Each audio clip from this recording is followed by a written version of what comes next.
Hey there, lovely listeners. Welcome to Essential Talks, the podcast that's like a cozy chat between mum friends. I'm Jade, your host, a fellow mum on this wild ride.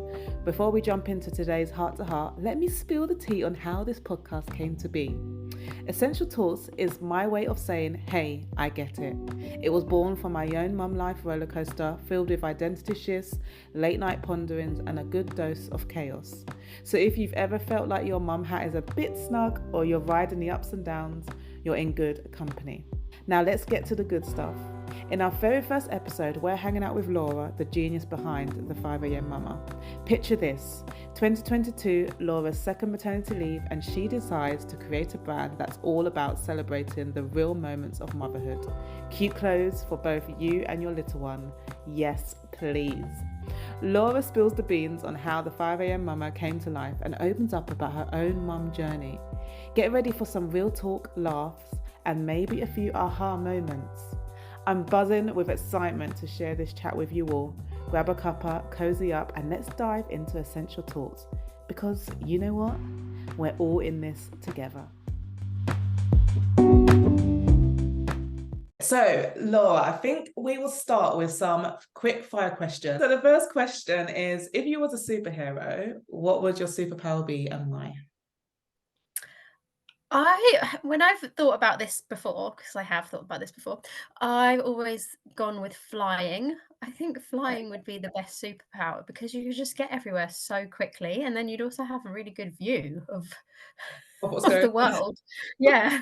So for no other reason than I think it would be really cool and that I would save time in traffic. Okay, second one. So tell me something that people don't typically know about you. So, people know me for running my business and being a mum, but what a lot of people don't know is I actually still work full time as well. So I've been a social media manager for over 10 years now, working with some of the biggest brands in the country, and I still do that full time. So it's a lot to juggle, but I'm still really enjoying it. So I didn't want to give it up just yet. Wow, I mean, that blows my mind even more because I just thought you was like doing the 5am club full time, but to hear that you do the 9 to 5, the business and motherhood, like I think you already are a super woman, to be fair. I Are you need to sure you're not fly. flying? Oh no, that's really good, amazing. Okay, so last one then. So what was your first ever job, talking on the sort of job front? First ever job was a waitress, and I think it was one of those kind of Saturday jobs after school and in the evenings and weekends, and I was terrible at it. Was not a good waitress. I had several occasions where I dropped people's food. Oh God. So yeah, not my favorite, but it was good to just kind of get a bit of work experience and earn some pocket money on the weekends. So Yeah, definitely. Yeah, mine was, I think, well, yours was more exciting than mine. Mine was a paper round, actually. oh, okay. Yeah, so literally we'll go door to door, put the papers in, and yeah, it wasn't as probably more, I think working in a restaurant was a bit more glamorous than a paper round on a rainy Sunday. Oh, well, thank you so much for joining. As I said, I think it's, as I said, it's great to hear about your background, because obviously you're the owner of the 5am Mama Club. And it would be great to sort of hear your journey and how you got into this entrepreneurial sort of spirit, and also how you juggle motherhood and business side by side, because I think each of them in themselves are an actual full-on juggling act. Um, Yeah. and obviously now I'm knowing about your 9 to 5, it will just be it'll be great to hear. Maybe with the first question, sort of how did you get into business? What inspired you to sort of start your business? Yeah, so I had the idea when I was on maternity leave with my second daughter. Um, when I was on maternity leave the first time round for my first daughter, I felt like everything I saw on social media was so perfect, and it made me feel really awful about how I was feeling, and I felt really isolated and alone. And then when I had my second daughter, I had the issue of a lot of early starts. She was not a good sleeper. Actually, neither of them were, but we had a lot of 5 a.m. wake ups. And I just thought to myself, I can't be the only one going through this. I can't be the only one who's not had the perfect experience of having babies. And so I thought, well, let me start something online that kind of helps bring people together, like a community, to help people know that they're not alone in what they're going through. But then also, I wanted that creative outlet for myself, because, when you go from being quite ambitious and working and building a career for yourself, and then you go into being on maternity leave, everything kind of stops, and you and your interests get completely pushed to the side to just focus on the baby and looking after the baby and becoming mum. And I really struggled with that kind of loss of identity myself, and I really wanted to get a little bit of that back. So it kind of gave me that creative outlet to do something for myself rather than just being a mum 24 hours a day. So that was kind of, yeah, where the idea came from. No, amazing. I think that's really inspiring because, like you, I sort of lost my identity in my motherhood journey after I had my little one. And I can so relate that I felt like there wasn't really many sort of platforms out there, and you kind of feel alone and feel like you're kind of going through that. So for you to create a platform for women who are going through something similar, and then as you said, it created an outlet for yourself. It was like you was helping others, but at the same time helping yourself get through that challenging time. So that's Yeah, it's definitely a form of therapy. And sometimes I actually, create some content, and then I think I need to listen to my own advice here, because this is something I need to put into practice. I know. I think we all do as mothers, actually. We can give I feel like mothers can give the best advice, but then we don't really take the advice that we give. Would you agree? Yeah, yeah, Yeah. yeah, definitely. So, I mean, so you've got the 9 to 5 as well then, and obviously the business and motherhood. How do you go about juggling all of that and feeling like you're accomplished in each? Do you ever feel like you're accomplished in each?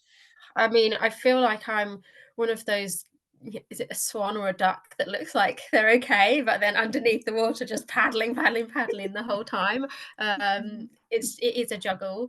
I'm just kind of, I mean, I'm quite lucky now that my first daughter started school, so at least, that gives me time during the day. And my second daughter's at nursery, so I do have, you know, the weekdays I dedicate to just non-stop getting through all the jobs I have to do, and I do work from home as well, so that's quite handy for being flexible with the business and with my job. But then weekends I always just kind of put all of the work stuff to one side and just focus on the girls and make sure that I'm giving them my full attention, and really mindful that I don't want to just be saying like, oh, I can't do that with you right now. I've got to do some work. I try and cram as much into the working week as possible so that I give them the best of me at the weekends and the evenings when they get home from school and nursery as well. Because yeah, they don't really kind of understand when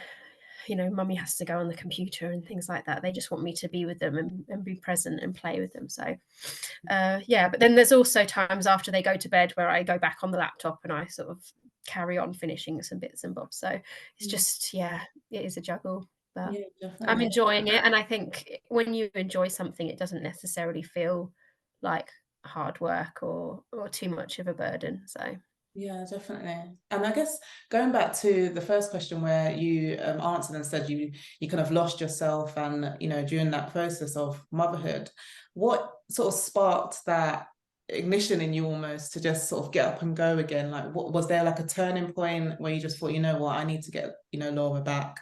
What was that turning point?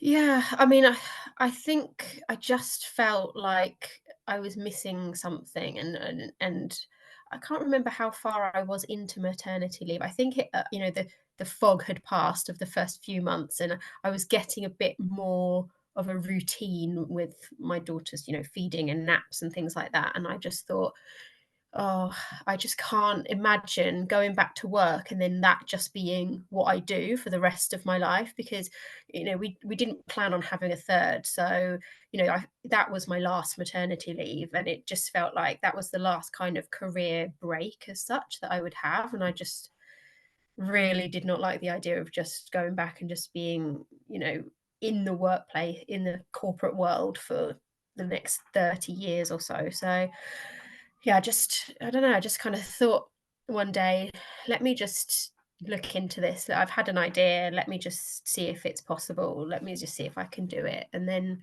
I think the best thing is to just go for it, really. Like, just try, just put yourself out there and see what response you get. And then, yeah, it just kind of goes from there. Yeah, definitely. And leading on the word responses, did you ever feel like a sense of judgment from people when, because sometimes the motherhood community, obviously, I feel myself, from what I've experienced, it's been really welcoming and nurturing and, women encouraging and inspiring each other. But then you also get a little corner of the community where it can be quite judgmental, unfortunately. Did you ever experience that, when it comes to you wanting to be obviously the best mother that you can be, but then also wanting to do something for yourself? Did you ever feel that sense of judgment from anybody? Not so much with the business, Mm. but when I had my first daughter, I went to a few of those kind of mum and baby sensory groups and the music, groups and things like that, just to fill some time during the day. And I absolutely hated them for that exact reason, was that, everyone was talking about, "Oh, is your baby sleeping through the night? Oh, how are they feeding?" Like, oh, just all these little comments, and I was like, "No, no, it's really bad." And you just feel like you're doing something wrong because Yeah. everybody else seems to be doing great and, like, thriving and having an amazing time, and I'm there just, like, with my daughter just crying constantly, like disrupting the whole class, and Mm. she hadn't had a nap, and she was breastfeeding, but she would only do it in a certain position in private, which you'd never do it with anybody else watching. And it was just like all these things I had going on, and it was really stressful for me. I really, really didn't like it. And I did come away just feeling worse about myself and feeling like everybody was judging me, that I was doing a terrible job. Um, so yeah, not so much with the business side of things, but definitely like in general, just mum kind of things at the start. And with my second daughter, I had her during COVID, so there was no groups, and I was so happy about that. I was like, thank God I don't have to go to those mum and baby groups this time. You had a perfect excuse not to go. Yeah, yeah, Yeah. exactly. So yeah, it was very different the second time. No, I can imagine. And how sort of when it comes to you dealing with your self-care and your sort of mental health and self-love, like how do you even find the time? Like, for mums who are busy and want to do other stuff outside of motherhood, what advice would you give to them to sort of find the time to also put yourself in the mix on your to-do list, so to say? Yeah, I think this is really important, and it's something that I definitely didn't prioritize enough in the beginning, but now I've just got a couple of things that I love to do for myself, and I just make sure that if nothing else, I get my nails done once a month. That's something that I always did before, and then when I had children, I think it was like a year when I was on maternity leave, I didn't have my nails done, and it's just a tiny thing, but it just makes me feel more like myself to just have like nice nails, and just takes less than an hour going to the nail shop and getting them done, but it's just that time on my own that I can just not be with people needing me, that I can just sit and have them done. And so that's something I make sure I do every month. And then I've actually just started running again, and I'm actually annoyed because I've got a cold at the moment, which is stopping me from going out because I've not been feeling well this weekend. But I've signed up to a marathon in April, which is a huge challenge for me. I've never done a marathon, never even done a 10K.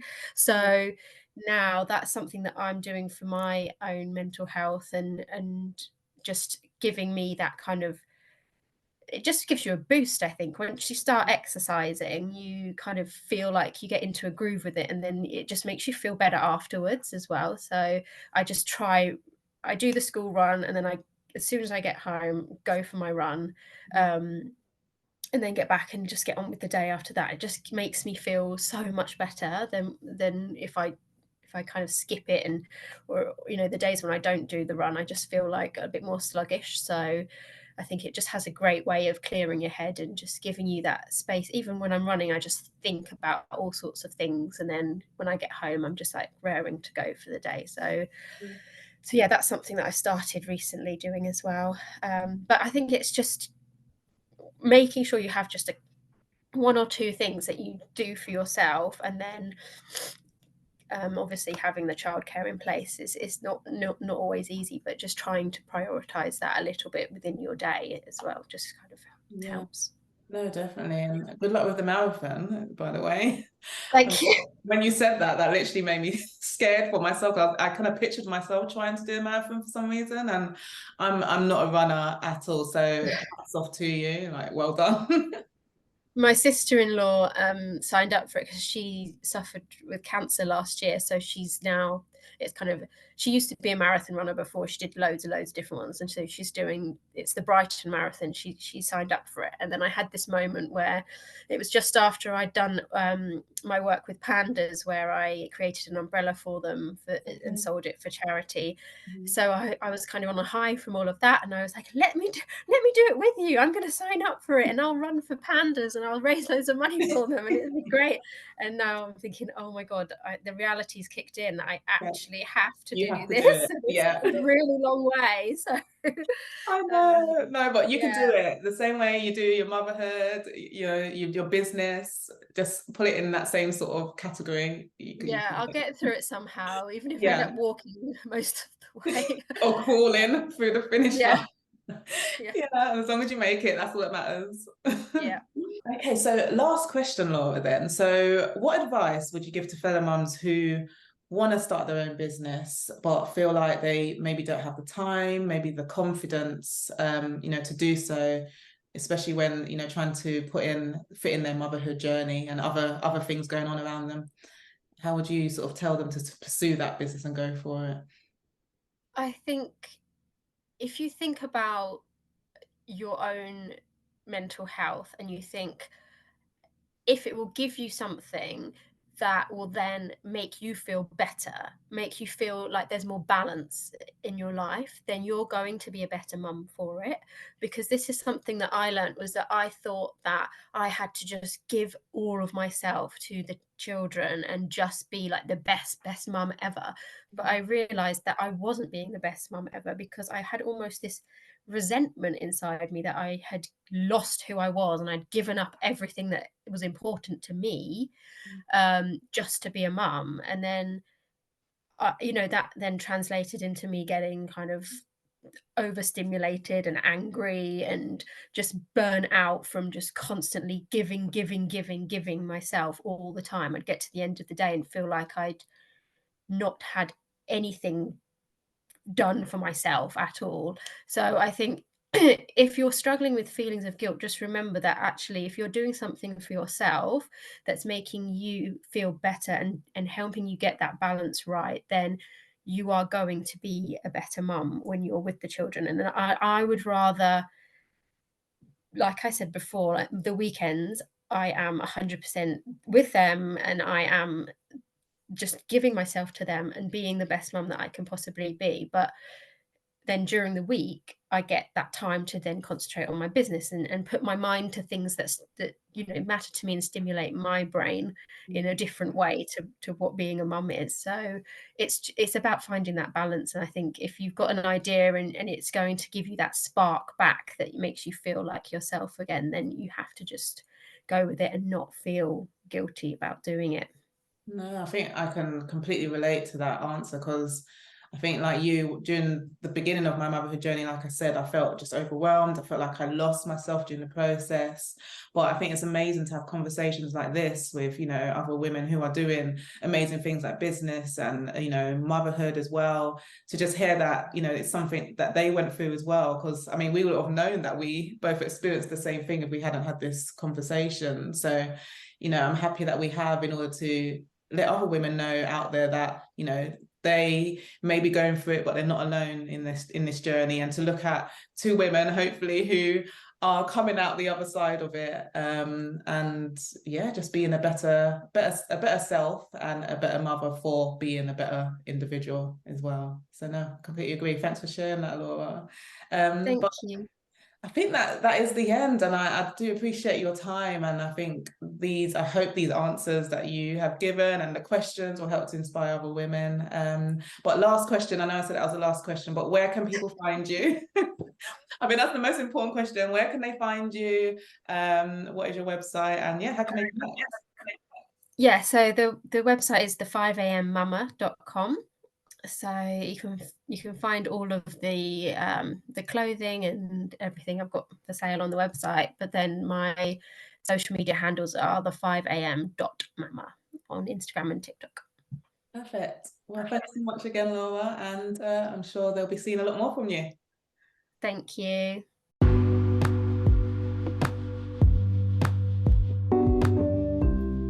Thanks for being a part of this episode of Essential Talks. I hope you found our conversation with Laura as uplifting and empowering as I did. Make sure to hit that subscribe button so you don't miss out on our monthly episodes. We're here to bring you more stories, insights, and conversations that inspire mums to explore their passions, chase their dreams, and embrace their full potential outside of motherhood. If you enjoyed today's episode, share with your friends, family, or anyone who could use a bit of inspiration. Stay tuned for our next monthly episode, where we'll continue exploring the exciting possibilities that exist beyond the realm of mum life. Until then, take care, keep embracing your journey, and remember, you're capable of amazing things. Catch you next month on Essential Talks.